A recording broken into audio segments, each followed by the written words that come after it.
ખાસ કરીને ફોરેસ્ટ ભરતી વિભાગમાં જે પેચીદો મુદ્દો છે મુદ્દા ઉપર વધુ સ્પષ્ટતાની જ્યારે જરૂર લાગી ત્યારે આજે ફરીથી એક લાઈવ થઈ અને આપની સમક્ષ જે વર્તમાનની જે પરિસ્થિતિ છે પરિસ્થિતિનો ચિતાર એ તમારા સુધી પહોંચાડવો છે. અને જોવા જઈએ તો ગાંધીનગરમાં પણ અત્યારે ફોરેસ્ટ ભરતીને લઈ અને ઠેર ઠેર જે વિદ્યાર્થીઓ છે એ વિદ્યાર્થીઓ ક્યાંક ને ક્યાંક ખૂણે ખાતરે પણ ચર્ચાઓ કરે છે કે ફોરેસ્ટ ભરતીનું શું થશે. ફોરેસ્ટ ભરતી જોવા જઈએ તો જે વિદ્યાર્થીઓ જે છે એ વિદ્યાર્થીઓમાં અસમંજસતા એ છે કે કોઈના માર્ક ડિક્લેર નથી થયા, એટલે કોની કોમ્પિટિશન કોની સાથે છે એ હજુ સુધી ખ્યાલ નથી આવતો. વર્તમાન પરિસ્થિતિ ગ્રાઉન્ડની જોવા જઈએ તો ગ્રાઉન્ડની પરિસ્થિતિ 0 છે.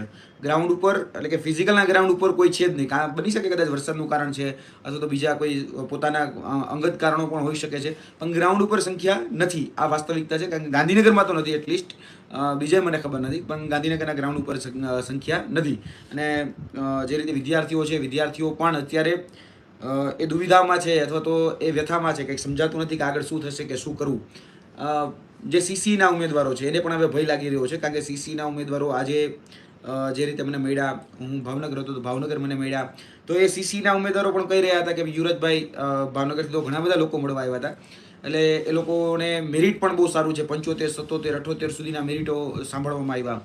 અને કદાચ 50% એવા વિદ્યાર્થીઓ છે જેના ખૂબ મેરિટ બહુ સારા છે. એટલે એ લોકો એવું કહી રહ્યા છે કે આગળ શું થશે. આમ જે રીતે ફોરેસ્ટમાં જે રીતે નોર્મલાઇઝેશન થયું, શું એવું જ નોર્મલાઇઝેશન અમારા સીસીમાં થશે? એટલે ડર એમને પણ સતાવી રહ્યો છે, કેમ કે જે નોર્મલાઇઝેશન કરવામાં આવ્યું છે તો નોર્મલાઇઝેશન જે રીતે થયું છે તેમાં વિદ્યાર્થીઓ જે ખરેખર મહેનતુ હતા એ મહેનતુ વિદ્યાર્થીઓ આજે બહાર છે, અને જે કદાચ ઓછું મેરિટ હતું તો એને નોર્મલાઇઝેશનનો ક્યાંક લાભ કે ગેરલાભ જે ગણો તે પણ એ લાભ લઈને અંદર છે. એટલે વિદ્યાર્થીઓ કહી રહ્યા છે કે ભાઈ સારા માર્ક છે તોય ડર લાગે છે. અને આજે જે લોકો ગાંધીનગરમાં કે અમદાવાદમાં જે પ્રકારે ચર્ચા કરતા જોવા મળ્યા કે ભાઈ એ લોકો સરકારમાં પણ ગયા હતા અને સરકારમાં પણ રજૂઆત કરવાના એ અલગ અલગ જે વિકલ્પો છે એ તપાસી રહ્યા છે. ઘણા લોકોએ પોતપોતાની રીતે જે પોતાની સામાજિક પરિસ્થિતિ છે, સામાજિક પરિસ્થિતિમાં જેના કોઈના સામાજિક આગેવાનો હોય એ સામાજિક આગેવાનોનો સંપર્ક કરી અને સીધા જ કહી શકાય કે ભૂપેન્દ્ર પટેલ સુધી, એટલે કે આપણા મુખ્યમંત્રી સુધી પહોંચવાના પ્રયત્નો કર્યા છે અને એમાં એ સફળ પણ રહ્યા છે. એટલે એ વાત અત્યારે જે થઈ રહી છે એ વાત એમના સુધી એક સામાજિક દ્રષ્ટિકોણથી મૂકવામાં આવી છે. અને સામાજિક દ્રષ્ટિકોણમાં હવે સામાજિક સંસ્થાનું નામ લેવા નથી માગતો, પરંતુ એ સામાજિક સંસ્થાએ ખૂબ સારી પહેલ કરી અને સામાજિક સંસ્થા આગળ આવી એ જ બહુ મોટી વાત છે. કેમ કે થાય છે એવું કે અત્યારે શૈક્ષણિક સંસ્થાઓ આગળ નથી આવતી, પણ જેને પોતાના સમાજના બાળકોની ચિંતા છે, બરાબર, તો એ પોતાના સમાજના બાળકો માટે આગળ આવ્યા છે અને સામાજિક રીતે એને પોતાની વાત જે હતી વિદ્યાર્થીની વાત એ પહોંચાડી છે. સીએમ તરફી એવું કહેવામાં આવ્યું છે કે ભાઈ કોઈને વિદ્યાર્થીઓને નુકસાન નહીં થાય એ પ્રકારે અમારો નિર્ણય લેવામાં આવશે. અને આગળ જતાં આમાં પણ અમે સ્પષ્ટતા કરીશું. કદાચ અમે જે વિભાગ છે અરણ્ય વિભાગ, બરાબર, એની સાથે પણ ચર્ચા કરી લઈશું. એટલે કે ફોરેસ્ટ ડિપાર્ટમેન્ટની જે ભરતી જ્યાંથી ડિક્લેર થઈ છે તેની સાથે પણ ચર્ચા કરવામાં આવશે. એટલે આ કદાચ હૈયા ધારણા, જેને આપણે સામાન્ય શબ્દોમાં કહીએ તો એ હૈયા ધારણા એ સામાજિક આગેવાનોને આપવામાં આવી છે. એટલે એ સામાજિક આગેવાનો છે, એ સામાજિક આગેવાનોનો આજે સંપર્ક થયો ત્યારે સંપર્કમાં એના દ્વારા જાણવા મળ્યું છે. ખૂબ પ્રતિષ્ઠિત છે અને કહી શકાય કે વિદ્યાર્થીઓ માટે સતત તે મહેનત કરતા લોકો છે. તો એમને વિદ્યાર્થીઓની ચિંતા થઈ એટલા માટે ખૂબ ખૂબ એનો આભાર. અને ઈચ્છી પણ એ પણ રહ્યા છે કે એના ગ્રુપ, એટલે ટૂંકમાં એની જે સંસ્થા છે એના માધ્યમથી સીસીના ઉમેદવારો પણ પુષ્કળ પ્રમાણમાં પાસ થયા છે. જીપીએસસીની પણ અત્યારે પિટિશનમાં એને ક્યાંક ને ક્યાંક આર્થિક રીતે મદદ કરી છે. આર્થિક રીતે મદદ અમે પણ કરી છે. પણ હવે જે પિટિશન થઈ છે પિટિશનમાં પણ જોવા જઈએ તો અત્યારે એ પિટિશનમાં ડીવાયએસઓ હતા તો ડીવાયએસઓને ન્યાય મળી ગયો છે આમ તો. એટલે જીપીએસસીના જે અન્ય ઉમેદવારો છે જે ધારદાર રજૂઆતો થવી જોઈએ હજી સુધી કદાચ ધારદાર કે આક્રમક રજૂઆતો હજી સુધી જોવા નથી મળી. એટલે જીપીએસસીનું હજી હોલ્ડ ઉપર છે. ત્યાં જે ફોરેસ્ટ બીટગાર્ડના જે ઉમેદવારો છે, ફોરેસ્ટ બીટગાર્ડના ઉમેદવારોએ પણ આ બધી જ બાબતોનું સંજ્ઞાન લેવાની ખૂબ તાતી જરૂરિયાત છે. કારણ કે ઘણી બધી જગ્યાએ શું છે કે વોટ્સઅપ યુનિવર્સિટીના જે આપણા અધ્યાપકો હોય વોટ્સઅપ યુનિવર્સિટીના, એ ક્યાંક ને ક્યાંક ગેરસમજ એ ફેલાવતા હોય છે. એટલે ગેરસમજથી બચવાની જરૂર છે. કારણ કે બની શકે છે કદાચ એની પાસે લેક ઓફ નોલેજ જે આપણે કહીએ છીએ કે ભાઈ સંપૂર્ણ જ્ઞાન કદાચ એ પ્રક્રિયાનું અથવા તો એ વિષય સંબંધિત એનું સંપૂર્ણ જ્ઞાન કદાચ એની પાસે ન હોય, એટલે કદાચ આવું બનતું હોય છે. અને આમ પણ અમારા ગુજરાતી અને કાઠિયાવાડમાં કહેવત છે કે ભાઈ અધૂરો ઘોડો છલકાય વધુ, એના જેવું હોય છે.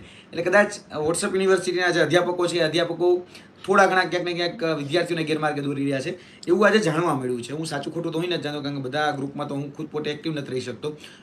ફક્ત ખાલી ફોરેસ્ટ એકનો મુદ્દો નથી મારા માટે ટેટ ટાટના ઉમેદવારો રોજ આવતા હોય છે, કે બીજા અન્ય જે ટેકનિકલ ભરતીના ઉમેદવારો છે એ પણ આવ્યા છે. અત્યારે તો એ સિવિલના, મિકેનિકલના એ પણ વિદ્યાર્થીઓ આવ્યા છે કે સાહેબ અમારી ભરતી અટવાની છે, એમાં શું થઈ શકે, કઈ રીતે અમારે પ્રાયોરિટી બેઝ ઉપર આગળ વધવું જોઈએ. એટલે કંઈક અલગ અલગ મુદ્દાઓ હોય છે. આજે હું ભાવનગર હતો તો ભાવનગરમાં ઘણા બધા વિદ્યાર્થીઓ મળ્યા, તો એનો મુદ્દો જે હતો એ પર્ટિક્યુલર સીસી પૂરતો હતો. એટલે હું ખુદ જોવા જઉં તો ઘણા બધા મુદ્દાઓને સાથે સાંકળીને ચાલતો રહું છું. ફોરેસ્ટના જે ઉમેદવારો છે એ ઉમેદવારોને પણ કહેવાનું કે આ બધા જ મુદ્દાઓ ઉપર તમે ખાસ તાતી નજર રાખો. જો તમારે એ ચોક્કસપણે છે કે તમારે કદાચ આ ભરતીમાં ન્યાય જોતો હોય તો અત્યારે તમે જે બે રસ્તે ચાલવાની વિચારણા કરી રહ્યા છો એમાં બે રસ્તે ચાલવાની વિચારણા ખોટી પણ નથી, અને બંને રસ્તે ચાલવું જોઈએ. અને જે વિદ્યાર્થીઓ ખાસ કરીને રોડ એટલે કે સડકના માર્ગે, આંદોલનના માર્ગે, જે આંદોલનના માર્ગે આગળ વધવા માગે છે તો એમને પણ પૂરેપૂરી છૂટછાટ છે, કારણ કે બંધારણીય આર્ટિકલ પ્રમાણે એને પણ પોતાની વાત રજૂ કરવાનો શાંતિપૂર્વક રીતે ગાંધીનગરમાં આવી અને મૂકી શકે છે. કાલે સવારે કદાચ એવું બને છે કે ભાઈ મુળુભાઈ બેરા પણ અહીંયા ઉપસ્થિત છે, અથવા તો એની સાથે સાથે જે સચિવો છે અથવા તો ભરતી બોર્ડના જે સભ્યો છે બધા જ લોકો ઉપસ્થિત હોય અને કદાચ તમે રજૂઆત કરો તો તમારી વાત કદાચ એ સાંભળે અને એમાંથી નિરાકરણ આવે. એટલે જે લોકો ખાસ કરીને જે મૂળ માંગણી જે મૂકી રહ્યા છે સીબીઆરટી પદ્ધતિને લઈને, જગ્યા વધારાને લઈને અને નોર્મલાઇઝેશનના માર્ગ જાહેર થાય, આ ત્રણ જે માંગણી છે એ ત્રણ માંગણી મુખ્ય છે. જે પણ લોકો ધારો કે સડકના માર્ગે જે લડે છે અને જે કોર્ટના માર્ગે લડે છે એ ત્રણેયની જે આ કોમન જે માંગણીઓ છે ને એ યાદ છે કે ભાઈ તમે જગ્યામાં વધારો કરો. જે ઉમેદવારો આજે પાસ થયા છે તો ફેલ થયા છે, વોટ એવર તમે જે ગણતા હોય તે, પરંતુ એ તમામના માર્ગ જાહેર કરો. અને આજે જે સૌથી મોટો જે ચિતાર જોવા મળ્યો તો આજે હું એક સોશિયલ મીડિયાના ગ્રુપ ઉપર જોતો હતો કે ભાઈ એક ગ્રુપમાં એવી વાતો ચાલતી હતી કે ભાઈ જે લોકો પાસ થયા છે જેનું 25 ગણા મેરિટમાં નામ છે એ લોકો પિટિશન કરવા માટે પણ તૈયાર છે, કારણ કે એની આગળ કોણ છે અથવા તો એને પોતાને વ્યક્તિગત કેટલા માર્ક છે જાણવા માટે એ લોકો પિટિશન કરી રહ્યા છે. એટલે એ પણ સારી જ બાબત છે. જે પણ લોકોને એવું લાગી રહ્યું છે કે ભાઈ મારા આ પ્રશ્નમાં વિસંગતતાઓ છે તો વિસંગતતાઓને લઈને ક્યાંક ને ક્યાંક રજૂઆતો કરી રહ્યા છે તો એ પણ સારી જ બાબત છે. અને એક અસમંજસતા વિદ્યાર્થીઓના મારફતે મને મળી હતી અને વિદ્યાર્થીઓ કહી રહ્યા હતા કે સાહેબ પિટિશન કરવી જોઈએ કે પીઆઈએલ કરવી જોઈએ. હવે જે પીઆઈએલ છે બરાબર છે, જ્યારે એને બહુ લાર્જર સ્કેલમાં જો કોઈ વસ્તુને જોવામાં આવતી હોય, પબ્લિક ઇન્ટરેસ્ટ લિટિગેશન પીઆઈએલ, આ જે પીઆઈએલ છે એ જાહેર હિતની અરજી, જનહિતની અરજી. અને જ્યારે આર્ટિકલ આપણી પાસે 21 છે, ધારો કે જીવન જીવવાનો અધિકાર છે, એમાં કોઈ પ્રકારની ખલેલ પહોંચતી હોય, જે જાહેર જીવનના જે પ્રશ્નો જે છે, ધારો કે હું તમને એક એક્ઝામ્પલ આપીને વાત કહું છું, કદાચ માની લો કે મારું બાઇક ચોરી થઈ ગયું અથવા તો મારી સાથે કોઈ છેતરપિંડી કરી તો એમાં પિટિશન થાય. હવે માની લો કે ટ્રાફિકની સમસ્યા, હવે ટ્રાફિકની સમસ્યા તમારા ગામડામાં હોવાની, ગામમાં હોવાની, શહેરમાં હોવાની, તાલુકા, જિલ્લા, ગુજરાત કે ભારત કે અન્ય ગમે રાજ્યો, બધી જગ્યા હોવાની, એ જે છે ને યુનિવર્સલ છે. આજે કોઈ પણ વસ્તુ યુનિવર્સલ હોય ને એમાં પીઆઈએલ થાય. જો તમે કોઈ બાબતને એમ કહેતા હોય કે ભાઈ આમાં અમારું જાહેર હિત છે, તો જાહેર હિત એ બધાને સ્પર્શતું હિત હોય તો એને જાહેર હિતની અરજી કહેવાય.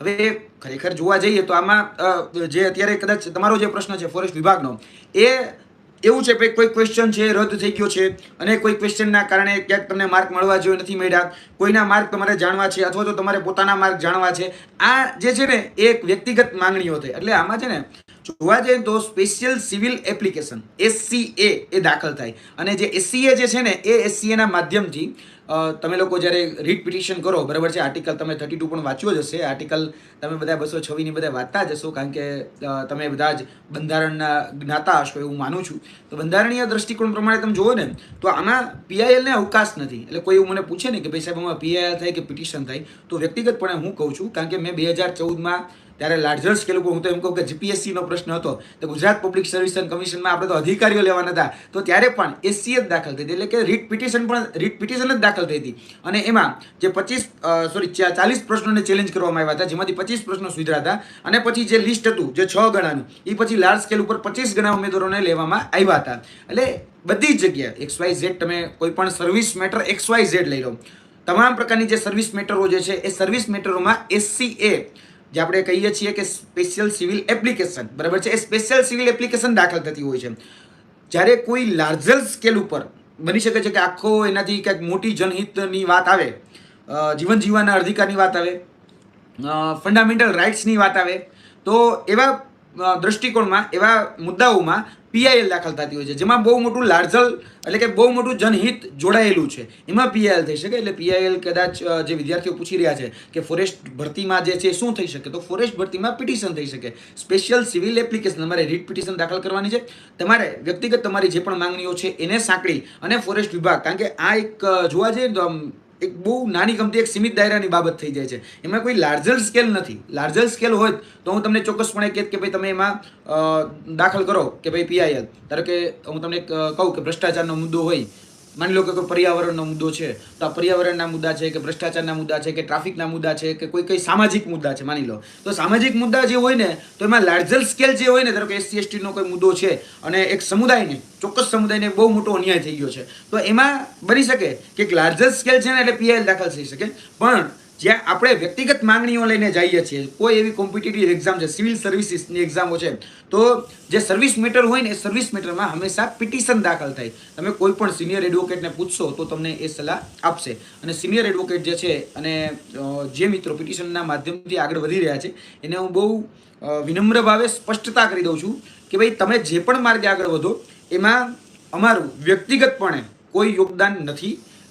તમારે જો કોઈ કદાચ સલાહની જરૂર પડે અથવા તો કદાચ કોઈ જગ્યાએ તમને એમ લાગે કે કદાચ માર્ગદર્શન નાની મોટી જગ્યાએ તમે ક્યાંક અચવાઓ છો લેવું હોય તો અમે ચોક્કસપણે તમારી સાથે ઊભા રહીશું. પણ વ્યક્તિગત રીતે અમે સ્પષ્ટ કહીએ છીએ જ્ઞાન સારથી અથવા તો હું વ્યક્તિગત પોતે પ્રત્યક્ષ કે અપ્રત્યક્ષ આમાં કોઈ પણ બાબતમાં તમારી સાથે સીધી રીતે સંકળાયેલા નથી. કારણ કે પિટિશનમાં અમે કોઈ, ધારો કે અમારી ટીમમાં બધા જ લોકો નોકરી કરે છે, બરાબર, એટલે બધા જ લોકો, મારા સિવાય તો બધા જ લોકો નોકરી કરે છે, પણ એ લોકોને ફોરેસ્ટ ભરતી સાથે કોઈ લેવા દેવા નથી. એટલે કદાચ અમે વ્યક્તિગતપણે કોઈ જગ્યાએ દાદ માગી શકીએ ને, ધારો કે હું કોર્ટમાં જાઉં, મને ન્યાય આપો, પણ મને કોઈ પૂછે છે નો ન્યાય, ભાઈ તે પરીક્ષા આપી છે એટલે મને કોઈ ન્યાય ન આપી શકે, બરાબર. પણ તમે as a candidate, as a પીડિત, બરાબર છે, એઝ એ આજે વંચિત છો તો તમે જઈ શકો છો, એમાં ના જ નથી, બરાબર. જે લોકો જવા માગતા હોય, મેં આજે જે મિત્રો જોડે ચર્ચા થઈ એમાં મેં પૂછી લીધું કે ભાઈ તમારે કઈ રીતે આગળ વધવાનું છે, તો જે મિત્રો ગાંધીનગર ખાતે રહી રહ્યા છે અને ગાંધીનગરમાં અમદાવાદમાં એક 4 વકીલને લોકો મળ્યા છે. કૌશિક સાહેબ પુજારા સાહેબને મળ્યા છે, પછી એક મજમુદાર સાહેબને મળ્યા છે, પછી એક કોઈ દવે સાહેબ હતા, એ દવે સાહેબ સાથે મુલાકાત થઈ છે અને જોશી સાહેબ સાથે મુલાકાત થઈ છે. હવે એ બધાની સાથે ચર્ચા કરી અને કદાચ બધાને જે કન્વિનિયન્ટ લાગ્યું એમાં કંઈક એને જોશી સાહેબને કંઈક સિલેક્ટ કર્યા છે અને જોશી સાહેબને સિલેક્ટ કરીને લોકો આગળ વધવાના છે, પિટિશન બાબતમાં આગળ વધવાના છે. અને મેં તમને કીધું એમ કે આમાં સ્પેશિયલ સિવિલ એપ્લિકેશન જ થાય, એટલે કે પિટિશન જ થાય, આમાં પીએલ ન થઈ શકે અને એ લોકો પિટિશનના માધ્યમથી આગળ વધવાના છે. જેને જોડાવવું હોય, મેં અહીંયા મારી રીતે એક માધ્યમ બની અને તમને લોકો કદાચ લાર્જ સ્કેલમાં છો, કદાચ પહોંચી નથી શકતા, તો મેં એવો પ્રયત્ન કર્યો છે કે તમને એ લોકોના હું તમને નંબર આપી દઉં. બાકી મારી વ્યક્તિગતપણે કે જ્ઞાન સાથેની કોઈ જવાબદારી એમાં ફિક્સ થતી નથી. અમે જસ્ટ માધ્યમ બન્યા છીએ કે તમારા લોકોની એક એકતા બંધાય અને તમે લોકો એક થઈ અને એક જગ્યાએ પહોંચી શકો. કારણ કે તમારા બધાનો જો એક સૂર થશે, એક તાર થશે, તો જ એમાં વધારે પ્રેશર ક્રિએટ થશે, બાકી એમાં વધારે પ્રેશર ક્રિએટ નહીં થાય. અને હું તમને પણ વિનંતી કરું છું કે તમારા જે મુદ્દાઓ છે, ધારો કે આજે ઘણા બધા એવા મુદ્દાઓ છે, ધારો કે હું તમને ફોરેસ્ટ વિભાગમાં જો એક્ઝામ્પલ આપીને વાત કરું તો કોઈ એવી શિફ્ટ છે કે શિફ્ટની અંદર 5 ક્વેશ્ચન રદ થયા, કોઈ એવી શિફ્ટ છે જેની અંદર 3 પ્રશ્ન કેન્સલ થયા કે સાચા હતા અને છતાં એનો આન્સર ખોટો આપવામાં આવ્યો છે. એવા લગભગ અત્યારે જોવા જઈએ તો 40 ક્વેશ્ચન મિનિમમ છે, 40 ક્વેશ્ચન જે ખરેખર સુધરવા પાત્રને હતા અને સુધર્યા નથી. આ વ્યક્તિઓ જે ઉમેદવારો છે એને તો ગૌણ સેવાને જાણ કરી જ હતી, પણ ગૌણ સેવાએ પણ ટીસીએસને જાણ કરી હતી, પણ ટીસીએસે સુધારી નથી દીધા. એનો ભોગ આ વિદ્યાર્થીઓ બન્યા છે. તો આમાં જો હું તમને પ્રશ્નની બાબતમાં કહું ને તો તમારે બધા જ પ્રશ્નોને ક્લબ કરી, બધા જ પ્રશ્નો, બધા જ જે વાંધા અરજીઓ છે એ વાંધા અરજીઓને પહેલાં ભેગી કરવી જોઈએ. પહેલાં થઈ ગયું આ એક બાબત કે ભાઈ એમાં તમે પ્રશ્નો સુધારવાની જે બાબત છે. હવે આમાં બધાને ફાયદો છે. બધાને ફાયદો કઈ રીતે ખબર છે? જે લોકો પાસ થયા છે એ પણ ફાયદામાં છે.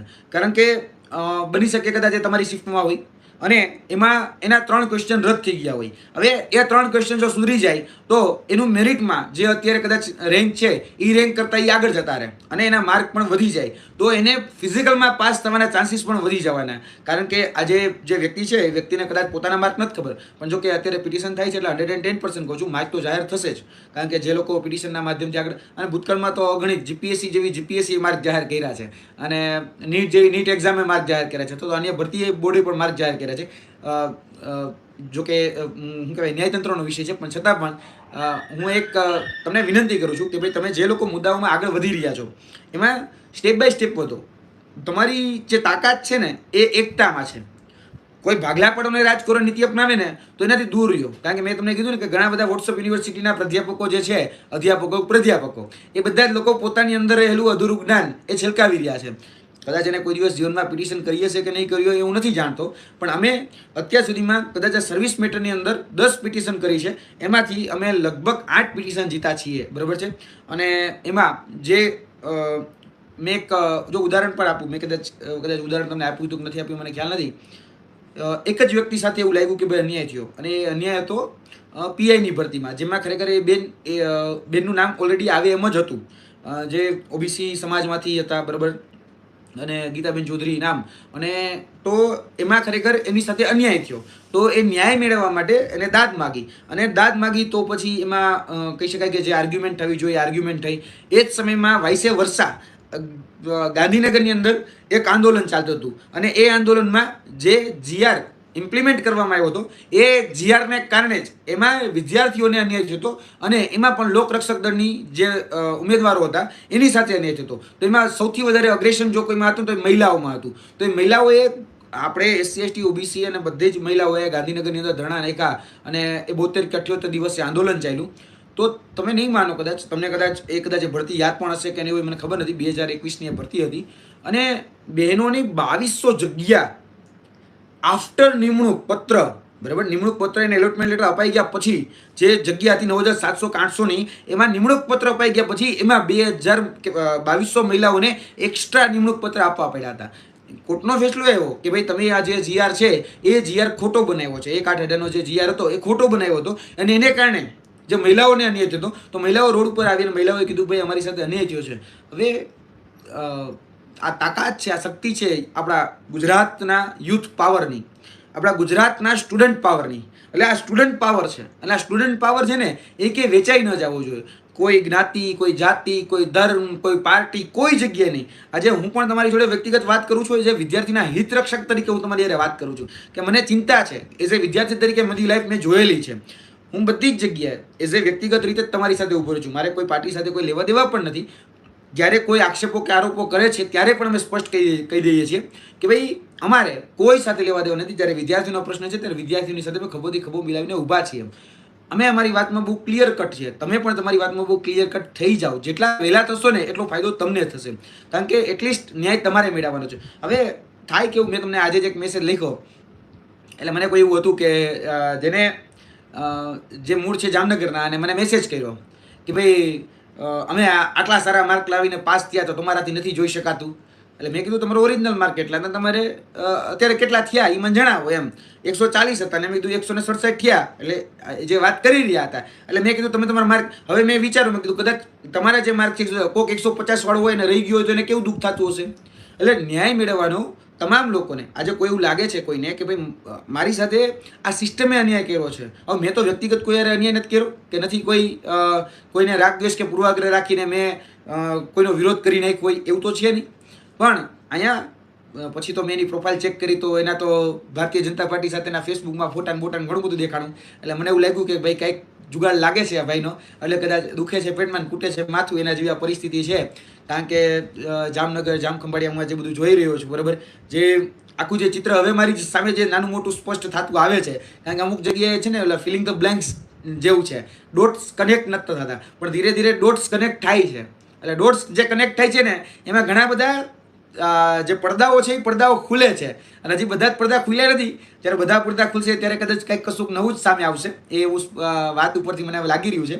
એટલે હું તમને મૂળ વાત એ કહેવા માંગતો હતો કે આજે તમે કંઈક કરો ને તો લોકો તમને એવું કહેવા નાખ તું નેતા બનવા નીકળે છે, તું હીરો બનવા નીકળો છે. આજે મારી સાથે જે બહેનો છે, બરાબર, કે અથવા તો જે ભાઈઓ છે જે અત્યારે આગળ આવીને લડી રહ્યા છે, અમારા કેયુરભાઈ હોય કે સબાનાબેન હોય કે મિત્તલબેન હોય કે ઘણા બધા લોકો છે, આમાં જાગૃતિબેનથી લઈને આશાબેનથી લઈને ઘણા બધા લોકો છે.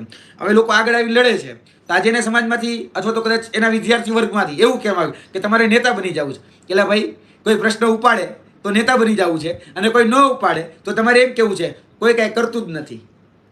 અને આપણે શું કરી શકીએ, બધા ભેગા આવવા જોઈએ. એટલે કાકા એ તો આગળ આવવા તૈયાર છે, પણ તમે તો માહે ઉભા રહ્યો, તમે જ માહે નથી ઉભા રહેતા.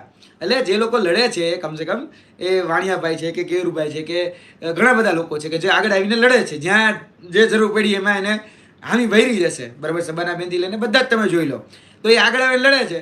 તો અમુક ઓલા સોશિયલ મીડિયાના ગ્રુપ હોય ને કે આને બહુ મોટું થઈ જાય, એટલે ભાઈ મોટું નથી થવું, એની ફોરેસ્ટની ભરતીમાં પાસ જ થવું છે. એટલે કે કોઈ નેતા બનવા કે કોઈ હીરો બનવા કે કોઈ હિરોઈન બનવા તો આવ્યા જ નથી. અહીંયા જે બાબત છે એ બાબત બહુ સ્પષ્ટ છે.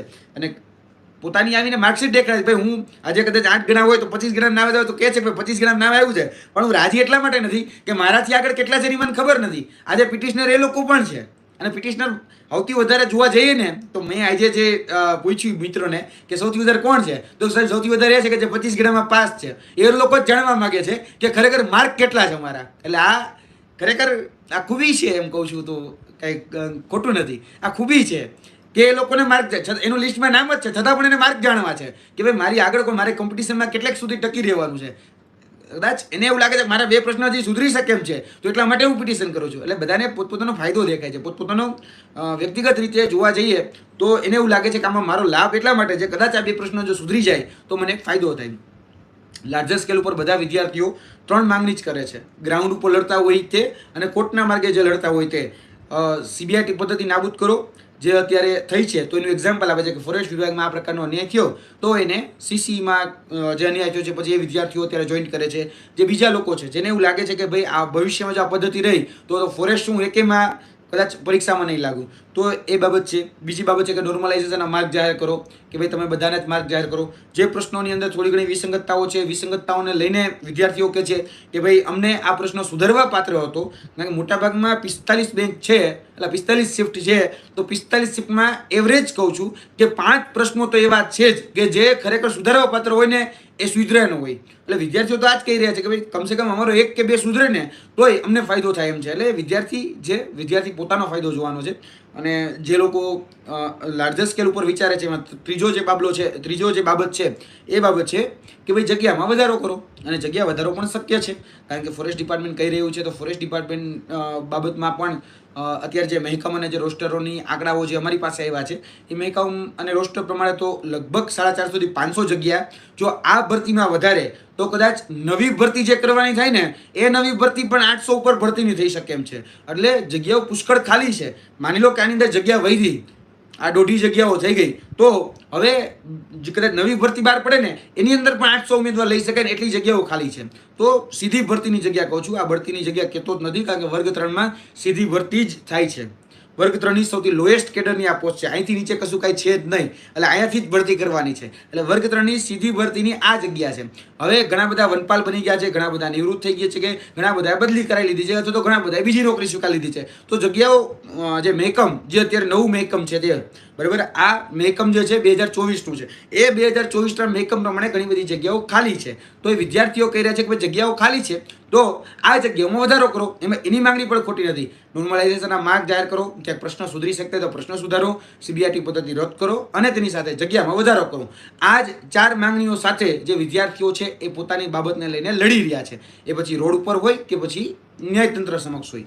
એટલે મેં તમને કીધું એમ કે ભાઈ કંઈક કરશો એટલે વિરોધીઓ પેદા થશે અને વિરોધીઓનો સામનો કરવો જ પડશે. કારણ કે આમાં શું છે, બધા પોતપોતાનું વિચારતા હોય છે. એટલે કદાચ ઘણા લોકોને એમ લાગે કે ભાઈ આમાં મારી સાથે ખોટું થઈ રહ્યું છે, ઘણાને એવું લાગે કે ભાઈ આમાં આવું થશે તો મને આમ થઈ જશે, અથવા તો મેં દીધેલા પૈસાનું શું, મેં આ છેડો લગાડ્યો તો એનું શું. એટલે ઘણા લોકોને પેટમાં પૈસાનું દુખતું હોય અને ગુણગાન ગાતા હોય બીજાના. કારણ કે આજે દ્રષ્ટિકોણ જે હતો એ સામે આવી ગયો છે.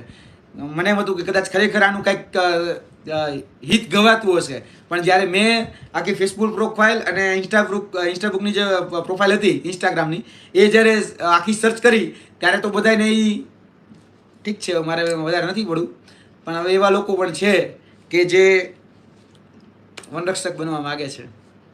ખરેખર રક્ષક બનશે કે ભક્ષક બનશે ખબર નથી, પણ હશે. હવે કદાચ 2-5% લોકો, કદાચ 1-8% લોકો હોય તોય 8 જણા ખોટી રીતે જો લાગે તો એ નુકસાન જ કરવાના છે. હશે, હું નથી જાણતો એ સ્કેલ કેવડો મોટો છે, કેવડો છે, કોની કેટલી વખત છે મને નથી ખબર.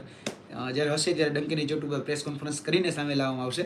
કારણ કે આપણે કોઈના બાપથી બીતા નથી અને પહેલેથી તમતારે લડ્યા છીએ, તો ડંકીની ચોટ ઉપર લડ્યા છીએ. જે લોકો રોડ ઉપર લડી રહ્યા છે એ લોકો આજે મંજૂરી માગવા માટે ગયા હતા ગાંધીનગરના પોલીસ તંત્ર પાસે અને પ્રશાસન તંત્ર પાસે મંજૂરી માગવાનો પ્રયત્ન કર્યો છે, પરંતુ એને મંજૂરી 15 ઓગસ્ટ હોવાને કારણે મળી નથી. એ વાસ્તવિકતા છે. કારણ કે 15 ઓગસ્ટનો કાર્યક્રમ જ્યાં સુધી છે ત્યાં સુધી મંજૂરી આપવાની એને ના પાડી છે. એટલે જે પણ મિત્રો છે ગાંધીનગરની અંદર આંદોલન કરવા માગતા હતા, જે ખરેખર કાયદાની રૂહે જેને ખરેખર બંધારણીય હક અધિકાર છે કે પોતાની વાત રજૂ કરવા માટે એને પ્લેટફોર્મ મળવું જોઈએ, એ પ્લેટફોર્મ માટે એ લોકોએ એટલે કે જે ઉમેદવારો છે એ ઉમેદવારોએ માંગણી કરી હતી. પરંતુ આજે પ્રશાસન તંત્ર દ્વારા કહેવામાં આવ્યું છે કે ભાઈ 15 ઓગસ્ટ નજીક છે અને 15 ઓગસ્ટ એ સેન્સિટિવ સમય છે, તો એ સમયમાં અમે તમને અત્યારે મંજૂરી ન આપી શકીએ, 16 ઓગસ્ટ પછી તમને મંજૂરી આપવામાં આવશે, આવી વાત એમના દ્વારા કહેવામાં આવી છે. એટલે જે લોકો ગ્રાઉન્ડ ઉપરની લડાઈ લડી રહ્યા છે એમાં જે લોકો લીગલી રીતે લડવા માગે છે એ રીતે પણ એને પ્રયત્નો કરી ચૂક્યા છે. ઘણા એવા લોકો છે કે જે પોલિટિકલ પાર્ટીનો પણ સપોર્ટ લઈ અને ગ્રાઉન્ડ ઉપર ઉતરવા માગે છે, તો એમાં પણ એને પ્રયત્નો કર્યો છે કે ભાઈ લેટર પેડ ઉપર એને મંજૂરી માગવાના, એટલે કે આપણી ગાંધીનગરની જે સેક્ટર 6 ખાતેની સત્યાગ્રહ છાવણી છે તો એની મંજૂરી માગવાના એ લોકો પ્રયત્ન કરી રહ્યા છે. કદાચ એમાં હું વ્યક્તિગત તમારો કોઈ સાથ ન આપી શકું તો માફી ચાહું છું, પણ એ કદાચ એ તમારો વ્યક્તિગત નિર્ણય છે, મને એનાથી કોઈ વાંધો નથી. તમે તમારા વિચારોથી સ્વતંત્ર છો, તમે પણ તમારા કાર્યો, કર્મો અને વિચારોથી તમે આઝાદ છો. હું તમને ક્યાંય રોકી નહીં શકું અને એમાં બની શકે તમે સાચાઈ હોય, હું બિલકુલ એને કોઈને ક્રિટિસાઇઝ કરવા નથી માગતો. જે લોકો સાથ આપે છે એને હું હંમેશા સ્વીકારું છું, એ પછી કોઈ પણ હોય. ભારતીય જનતા પાર્ટીના 2 ધારાસભ્યોએ લેટર પેડ ઉપર જ્યારે આપણી માંગણી સ્વીકારીને તો એનેય મેં સ્વીકારી. હા, ત્યાં સ્વીકારવા લાયક છે, કારણ કે ધારાસભ્ય સમજે છે કે ભાઈ હા ખોટું થયું છે તો આપણે એનો વિદ્યાર્થીનો સાથ આપવો જોઈએ. તો મેં એમનું જાહેરમાં આભાર માન્યો છે, જાહેરમાં, અને આ માધ્યમથી પણ હું આભાર માનું છું કે ભાઈ તમે વિદ્યાર્થીને પડખે ઊભા રહ્યા, એના માટે તમારો ખૂબ ખૂબ આભાર. અને ભવિષ્યમાં જ્યારે વિદ્યાર્થીના પડખે ઊભું રહેવાનું થાય ત્યારે પક્ષ કરતાં તમારા માટે નાગરિક એ મહત્ત્વનો હોવો જોઈએ, અને નાગરિકને જો તમે મહત્ત્વ આપશો તો આગળના દિવસમાં એ વધારે તમને આગળ લઈ જશે.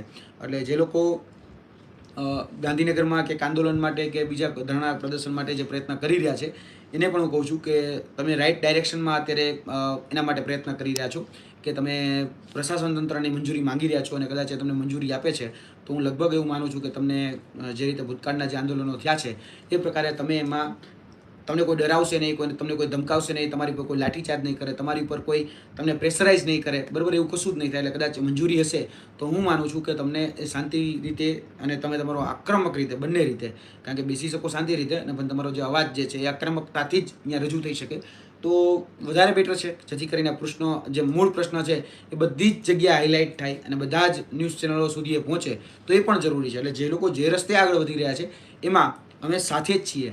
તમે કહેશો કે મારું લેટર પેડની જરૂર છે તો મારું લેટર પેડ પોતાનો જે મારું પર્સનલ નોન ઓર્ગેનાઇઝેશન છે, બરાબર છે, એમાં આપણે કોઈ રજિસ્ટર નથી પણ એક સૂચિત સમિતિ કરીને યુવા અધિકાર ન્યાય ચળવળના નામથી હું આપું છું. મારા અત્યાર સુધીની જેટલી પ્રેસ કોન્ફરન્સ હોય બધી જ મેં માધ્યમથી જ આપી છે. જેટલી પણ સીએમમાં રજૂઆતો હોય, મારી મોટાભાગની સીએમની રજૂઆતો હોય કે મોટાભાગની મારી જે ભરતીલક્ષી રજૂઆતો હોય એ બધી જ રજૂઆતોમાં સંજ્ઞાન લેવામાં આવ્યું છે અને 110% એમાં કામ થયું છે. કેમ કે 2022માં જ્યારે ઉર્જા વિભાગનું કૌભાંડ આવ્યું ત્યારે મેં સીએમને પત્ર લખ્યો હતો અને એની ઉપર આજે 57 જણા લોકો સસ્પેન્ડ પણ થયા છે અને હજી એની તપાસ ચાલી રહી છે. લગભગ એવું માની રહ્યું છે કે 300 લોકો છે એ ઘરે બેસશે હજી.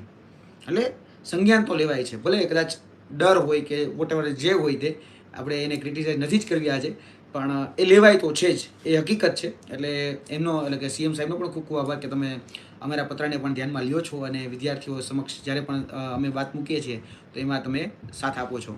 હવે તમારા પ્રશ્નો જે હોય એ પ્રશ્નો આપણે સ્ટેપ બાય સ્ટેપ લઈ લઈએ, જેથી કરીને ભલે 5-7 મિનિટ તો 5-7 મિનિટ હું તમારા લોકોને પ્રશ્નોનો જવાબ આપી શકું. મેહુલ વસાવા કહી રહ્યા છે કે ભાઈ જગ્યાઓ વધે તેવું કરો, 1200 જગ્યા. હા, એટલી જગ્યાઓમાં એટલે જોવા જઈએ તો ખરેખર એટલી શક્યતાઓ છે, કેમ કે જો તમે પ્રોપર વેમાં ચાલો તો એ થઈ શકે એમ છે. લગભગ હજી સીસી ક્યારે આવી શકે, ઝેડ કોઈ કરીને છે, રાહુલ ચાવડા કરીને છે, તો રાહુલભાઈ સીસી જે છે આ મહિનાના અંતમાં તમારી જે આગળની જે પ્રોસેસ બાકી છે એ પ્રોસેસ આ મહિનાના અંતમાં પૂરી થશે. પછી તમારું પણ એમાં ઓક્ટોબર-નવેમ્બર મહિનો ગણીને જ ચાલવાનું છે આગળ. અને કદાચ જો આ નોર્મલાઇઝેશનમાં તમને ઇસ્યુ થશે તો કદાચ થોડુંક વધારે લાંબુ ખેંચાઈ શકે. સીસી સાથે ગ્રાઉન્ડ ફોરેસ્ટ વિભાગને આપો, જીએસબીને કાઢો. જીએસએસબીને આમાંથી દૂર કરી નાખવામાં આવી છે. જીએસએસબી અત્યારે આ બધી જ પ્રક્રિયામાંથી દૂર થઈ ગઈ છે અને હવે જેમાં જે આ પ્રશ્નોની જવાબદારી હતી એમાં એની જવાબદેહી અને જવાબદારી બને છે. એટલે જ્યારે પિટિશન જે મિત્રોએ દાખલ કરી છે, બરાબર, એ પિટિશનના જવાબ રૂપે જવાબ આપવામાં આવશે અને એમાં ન્યાયતંત્ર સમક્ષ ગૌણ સેવા જવાબ આપશે. તમારું ફિઝિકલ ગ્રાઉન્ડ છે એ 99.99% કાં તો પોલીસ અને કાં તો ફોરેસ્ટ આ બેમાંથી એક જ લેશે. બીજું એક તમારું કોઈ હવે ગ્રાઉન્ડ નહીં લે.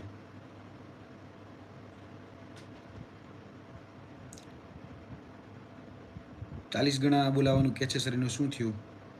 40 ગણા બોલાવવામાં એ લોકો એવું કહે છે કે ભાઈ પહેલાં 25 ગણાનું એક લિસ્ટ પૂરું થઈ જાય પછી અમે 40 ગણા બોલાવીશું. આવી મૌખિક વાત એમના દ્વારા કરવામાં આવી છે કે પહેલાં 25 ગણા ઉમેદવારો છે એમને અમે દોડવા માટે બોલાવીશું એટલે એમનું ફિઝિકલ કરવા માટે બોલાવીશું અને પછી એમાં આગળ જે છે જો જરૂર પડે તો અમે 40 ગણા સુધી એમાં મેરિટ લિસ્ટ ઓપન કરીશું. આવું એને મૌખિક રીતે કીધેલું છે, બીજી એક રીતે કીધેલું નથી. બરાબર. કંડક્ટર ઠાકોર જયેશ, કંડક્ટર બાબતે અમે આજે પ્રયત્ન કર્યો. તમારે એક મિત્ર છે સિનિયર ક્લાર્ક, એમની સાથે આજે વાતચીત થઈ હતી તો એમને કીધું છે કે સોમવારે આમાં સ્પષ્ટ જવાબ તમને મળી જશે. અથવા તો તમે જે લોકો કંડક્ટરના જે મિત્રો છે એ કંડક્ટરના મિત્રો જો મારી સાથે આવતા હોય તો હું નિગમે તમારી સાથે આવવા માટે તૈયાર છું. આપણે બધા જ જીએસઆરટીસીનું જે એક્ઝામિનેશન જે કન્ડક્ટ જે જગ્યાએથી થાય છે નિગમમાંથી, તો એમાં રિક્રુટમેન્ટ જે સેલ છે રિક્રુટમેન્ટ સેલ પાસે આપણે જઈએ અને આપણે બધા જ જે કંડક્ટરનું રિઝલ્ટને બધું અટકી પડ્યું છે તેના માટે એક વખત આવેદનપત્ર આપીએ. જો તમે તૈયાર હો તમને ચોક્કસપણે જયદીપસિંહ ગોહિલ હોય કે પછી ઠાકોર જયેશ હોય, આજે એક મારા ઠાકોર બીજા પણ એક મિત્ર હતા જે મને આજે મેસેજ કર્યો હતો તો એ ટેલિગ્રામમાં હતો, તો એ બધા જ લોકો જો સાથે આવી શકતા હોય તો આપણે બધા સાથે જઈ અને કંડક્ટરમાં સોમવારે આપણે એમાં જઈ આવીએ. 8 પ્રશ્નો રદ થયા છે તો પણ માર્ક્સ વધ્યા નહીં. મિતભાઈ, આવા ઘણા બધા વિદ્યાર્થીઓ છે કે આજે મારી જોડે બેન છે, આશાબેન એનું નામ છે કદાચ, તો એને પણ 10 કે 11 ક્વેશ્ચન રદ થયા છે અને એને તો માર્ક ઘટ્યા છે. એના જે ઓરિજિનલ માર્ક હતા ને એનાથી નહીં ઘટ્યા છે. એટલે તમે વિચારો, એટલે આમાં શું થયું છે ને કોઈ જાણતું જ નથી. બધા જ બંધબાજીમાં રમે છે. આજે જે લોકો દોડવા જાય છે ને એની પણ અનિશ્ચિતતા છે. એ લોકો પણ અનિશ્ચિત છે કે શું થશે, કારણ કે દોડવા જાય છે પણ માર્ક હવે એનાથી આગળ કોણ છે કે પાછળ કોણ છે એ ખબર જ નથી. એટલે બંધબાજીમાં રમે જાય છે, વિચારે છે કે ભાઈ મારે ધૂળી તીડી પંજો ભલે રહ્યો, કદાચ એ પંજાનો એકો થઈ જાય તો મારે એકો ધૂળી તીડી રોન થઈ જાય. એટલે એવું બધા માને છે. આ જુગાર જેવું છે, બધા દોડે દોડ કરે છે. પણ હવે હજી હું કહું છું 4 લાખ ઉમેદવાર છો, એક વખત કમસે કમ કશું નહીં તો કશું જ નહીં 20% લોકો ગ્રાઉન્ડ ઉપર આવી જાઓ. ખાલી 20% કીધું કે 20% લોકો ગ્રાઉન્ડ ઉપર આવી જાઓ, પરિણામ ત્યારે ને ત્યારે મળી જશે. તે દિવસે રાતે જો બેસી રહ્યા હોત ને તો કશું જ કંઈક કરવાનું જરૂર નહોતું. ત્યારે રાતે 12 વાગે ને 12 વાગે તમારું એ પરિણામ વેબસાઇટ ઉપર જાહેર થઈ જાત અને બધા જ લોકો માર્ક જોઈ શકત PDF ફોર્મેટમાં. બસ ખાલી બેસવાની જરૂર હતી. બધા જ લોકો અમને કહેતા હતા, અંદર હતા એ કહેતા હતા. ઘણા બધા લોકોના ભાઈઓ બહેનો પોલીસ મિત્રો હોય તો પોલીસ મિત્રોને ભાઈઓ બહેનો ફોરેસ્ટની તૈયારી કરતા હોય ને તો એ કહેતા હતા કે થોડીક વાર ખાલી ટકી જાય ને તો બધું થઈ જાય એમ છે. અને ઘણા લોકો કહેતા હતા પોલીસ મિત્રો મદદ કરતા હતા. પણ એ ઠીક. હવે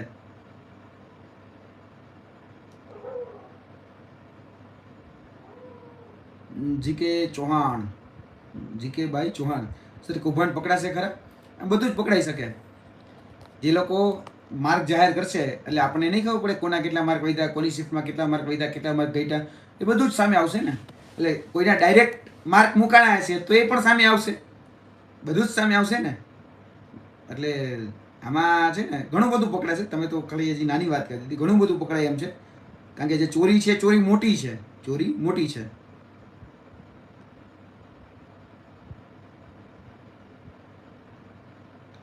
સર આમાં સ્ટે આવી શકે? ના, બિલકુલ ન આવી શકે. કારણ કે હજી જોવા જઈએ તો ફિઝિકલને કદાચ લગભગ 3 થી 4 મહિના જેટલો સમય, આમ તો ઓક્ટોબર કે નવેમ્બર કહેવામાં આવ્યું હતું, તો શિયાળાની શરૂઆત જેટલો સમય છે. એટલે માની લો કે 3 મહિના છે. 3 મહિનામાં બધું જ પૂરું થઈ શકે. કારણ કે જે લોકો પિટિશન દાખલ કરે છે તો એમાં પહેલાં તો પ્રાયોરિટી હશે, પ્રાયોરિટીના બેઝ ઉપર એ આગળ આવશે. તો એમાં માનું છું ત્યાં સુધીમાં તો રિઝલ્ટ સૌથી પહેલી માંગણી છે તો રિઝલ્ટ જાહેર થાય. કોઈના પ્રશ્નોના નાના મોટા વાંધા અરજીઓ છે અને ખરેખર વાંધા અરજીઓ કન્સિડર થાય. માની લો કે કોઈના 20 પ્રશ્નો છે, એમાંથી એક પ્રશ્ન સુધરો તો એને એનો ફાયદો મળે, એ આખી શિફ્ટને એનો ફાયદો મળે. તો આમાં વાઇસે વર્ષે નુકસાન કોઈની છે જ નહીં. જે લોકો પિટિશન એટલે XYZ પ્રશ્નના માધ્યમે આગળ વધે છે. આજે ઘણા લોકો સૌથી વધારે ઇસ્યુમાં જે આવી રહ્યા છે ને એમાં પ્રશ્નો ના આવી રહ્યા છે કે અમારો આ પ્રશ્ન સાચો હતો અને એનો જવાબ નથી આપવામાં આવ્યો. તો હું માનું છું કે બધી જ શિફ્ટને કદાચ એ લોચો થયો હશે તો એ શિફ્ટમાં તો એ પ્રશ્ન ખોટો જ હશે, અથવા તો એનો માર્ક એને નહીં જ મેળવ્યો હોય તો એનો લાભ બી બધાને મળશે. એટલે આમાં કદાચ જે લોકો પિટિશન નહીં પણ કરે ને લાભાર્થી તો એ થવાના જ છે અને લાભ તો એને મળવાનો જ છે. કારણ કે જો પ્રશ્ન સુધરો તો એની આખી શિફ્ટનો સુધરશે. બની શકે કે તમારી શિફ્ટવાળો કદાચ પિટિશન કરવા જતો જ નથી. આપણે એક વાર્તા છે ને કે ભાઈ રાતે એક કોઠી મૂકવામાં આવી, એટલે કે એક શું કહેવાય, એક વાસણ મૂકવામાં આવ્યું, જેની અંદર કહેવામાં આવ્યું કે બધા એક લોટો લોટો દૂધ નાખવું. તો પેલો વ્યક્તિ એવો આવ્યો કે ભાઈ હું ન નાખું તો શું ફરક પડી જવાનો છે, એટલે એમ કરીને એને પાણી નાખ્યું. તો એક પાણી નાખ્યું તો માય બધાએ પાણી નાખ્યું. એટલે આજે કેવું થાય કે કદાચ એમ લાગે કે ભાઈ આપણે એક પ્રશ્ન છે ને જાવા દે, નથી કરવા, આપણે ક્યાં વળી 1000 રૂપિયા કે જે વોટેવર નથી ખબર ફી કેટલી છે, 1000 કે 1500 2000 જે ફી હોય છે, 1000-1500 રૂપિયા આપણે ક્યાં બગાડવા ખોટા, આપણે નથી કરવું. પછી કોઈ ન કરે ની વાહે તો એ કોઈનો પ્રશ્ન સુધરે જ નહીં. આજે એક ભૂતકાળનો દાખલો આવો કદાચ તમને, જો કદાચ એ સિવિલની મેટર તમે જોયું હોય તો, ડબલઈ હતી કે 2020ની એ મેટર હતી. તો એમાં થયું એવું કે જે લોકોએ પિટિશન કરીને એ જ લોકોને લાભ મળ્યો. શેનો ખબર? પરીક્ષામાં આગળની જે પરીક્ષા આપવાનો, બીજા લોકો ન મળ્યો. એટલે આવું થયું છે કે ભાઈ કોર્ટે એવો શરતી ચુકાદો આપી દીધો હોય કે ભાઈ અત્યારે ભાઈ કામ કરો, જે પ્રોસેસ કન્ટિન્યુ છે, અમે સ્ટે નથી આપતા, પ્રોસેસ જે કન્ટિન્યુ છે એમાં આ વિદ્યાર્થીઓને લઈ લ્યો. એટલે આવી બન્યું છે, જે પિટિશનર હોય એને આગળની એક્ઝામિનેશનમાં બેસવાઈ દીધા હોય, આવી બન્યું છે. અને કેસ જીતે તો નિમણૂક પત્ર મળ્યા છે, એવો દાખલો છે. ITI SI માં એવો દાખલો છે કે એક જ વ્યક્તિ બ્યુટી એન્ડ કલ્ચરમાં આઈ થિંક એવો એક કિસ્સો બની ગયો હતો. તો એમાંય એવું થયું હતું કે ભાઈ 5 લોકો ગયા હતા, એમાં 3 લોકો સાચા હતા, નિમણૂક મળી ગઈ. એટલે આમાં તો પિટિશનર જે બન્યા હતા તો એ લોકોને લાભ થયો હતો. એટલે આમાં તો તમે વ્યક્તિગત નિર્ણય તમારો કેવો લ્યો છો એ તમારા ઉપર ડિપેન્ડ છે. અને હું એક વાત છેલ્લા અંતમાં કહી દઉં છું, નિર્ણય ક્યારેય સાચો કે ખોટો હોતો નથી. નિર્ણયને સાચો કે ખોટો સાબિત કરવો પડે છે. આપણે લીધેલો નિર્ણય એ સાચો કે ખોટો આપણે સાબિત નથી કરી શકતા, તો આપણે માઇક આંગલા છીએ. કારણ કે આપણે જો સંકલ્પ લીધો હોય, આપણે જો દ્રઢ નિશ્ચયથી એમાં આગળ વધતા હોય તો ચોક્કસપણે એનું પરિણામ મળે છે અને મળે જ છે. બિન સચિવાલય હોય, હેડ હોય, LRD હોય, એકાઠ હેઠળનો GR હોય, GSRTC હોય, જેટકો હોય, કોઈ પણ, હું મારા આંદોલનમાંથી 20 આંદોલન મોઢે ગણાવી દઉં એટલે સક્ષમ છું. બધામાં જીત મળે છે. કેમ? કારણ કે એ પ્રશ્નમાં સત્યતા હોય, તથ્યતા હોય, અને આ જે લડાયક ભૂમિકા જે વ્યક્તિ લડતા હોય એ ખરેખર આક્રમક રીતે લડતા હોય. એટલે તમારી પણ જે બાબતો છે એમાં આક્રમક થઈને લડો, તમારા જે મુદ્દાઓ છે એમાં પણ તમે આક્રમક થઈને લડો. લડવું જોઈએ, બરાબર, પોતાના પ્રશ્નો માટે લડવું જોઈએ. દુનિયા શું વાત કરે છે, દુનિયા શું મીણા ટોણા મારે છે, એનાથી કશું કાંઈ નથી થઈ જવાનું. એ તમારા જે મીણા ટોણા મારે છે ને, કદાચ એને નોકરી મળી પણ જાય ને તો તમારા ઘરે એક ગુણી ઘઉં નહીં નાખી જાય. આ વાત યાદ રાખજો. એ અત્યારે પણ તમારા ઉપર હસતો હશે ને પછી પણ તમારા ઉપર હસતો જ હશે. એટલે જે લોકો ખાલી ખોટી જે લૂઝ કોમેન્ટ કરે છે, બરાબર છે, જે ક્યાંક અત્યારે પણ ક્યાંક ચાલુ હશે, કોઈ કરતું હશે, તેનાથી મને શું ફરક પડે? કારણ કે તમારા માતા પિતા પહેલાં તમારા સંસ્કાર હશે તમે દેખાડતા હશો, મને એનાથી કશો જ ફરક નહીં પડે. અને તમારી લૂઝ કોમેન્ટ હોય, બરાબર, લૂઝ ટોકથી મને કાંઈ ફરક નહીં પડે. કારણ કે હું મોટાભાગે બધી વસ્તુઓ જોઈ ચૂક્યો છું, ઇગ્નોર કરી ચૂક્યો છું, અને જે સહન કરવાનું એને સહન કરી લીધું છે. એટલે કદાચ આ બધી વાતોથી મને ફરક એટલા માટે જ નથી પડતો. જ્યાં કરતા હોય ત્યાં કરો. હું તમને પણ કહું છું વિદ્યાર્થી તરીકે, ભાઈ આજે તમને એવું લાગતું હોય કે ના ભાઈ આપણી લડત છે ને આપણે જાતે જ લડવી જોઈએ તો જ તમને ન્યાય મળશે, તમારા વતી કોઈ જો લડાઈ લડશે ને તો ન્યાય નહીં મળે. બસ આટલી એક વિનંતી કરું છું. આગળના દિવસોમાં હજી લડાઈ રોડ ઉપર, ન્યાયતંત્રમાં, જ્યાં પણ લડવાની થાય અહીંયા મારી સંપૂર્ણ તૈયારી છે. હું તમને લોકોને મારાથી થઈ શકે એટલો યથાશક્તિ સાથ સહકાર આપીશ. કોર્ટ બાબતે મેં તમને પહેલાં જ કહી દીધું છે, ન તો જ્ઞાન સાથી પરિવાર કે ન વ્યક્તિગત હું પોતે કે પ્રત્યક્ષ કે અપ્રત્યક્ષ એમાં કોઈ પ્રકારની ભૂમિકા ભજવતા નથી. એ ક્લિયર કટ હું મેં કરીને ચાલીએ છે. કારણ કે ભવિષ્યમાં પછી કોઈ આક્ષેપો આરોપો કરે એ પણ અમારાથી સહન નથી થવાના. કારણ કે જે લોકો આજે દાદ માગે છે ખરેખર એના હકદાર છે. આજે અમે દાદ નથી માગી શકતા કારણ કે અમે પીડિત નથી. અમારે ખરેખર અમારી સાથે અન્યાય નથી થયો. તો તમારી સાથે જો અન્યાય થયો હોય તો દાદ માગવા જાતે જ જવું પડે. હવે ડૉક્ટર સુધી અમે તમને આંગળી પકડીને મૂકી આવી શકીએ, પણ તમારો દર્દ તમારે જાતે જ કહેવો પડે. બીજા કોઈ તમારો દર્દ ન કહી શકે. બસ આટલી જ વાત. ડરો મત, લડો, બરાબર, અને રડો મત, લડો. રડવાનું છોડી દો, ગાવાનું છોડી દો, લડવાનું ચાલુ રાખો. જીત મળશે, 110% મળશે. જય હિન્દ, જય ભારત.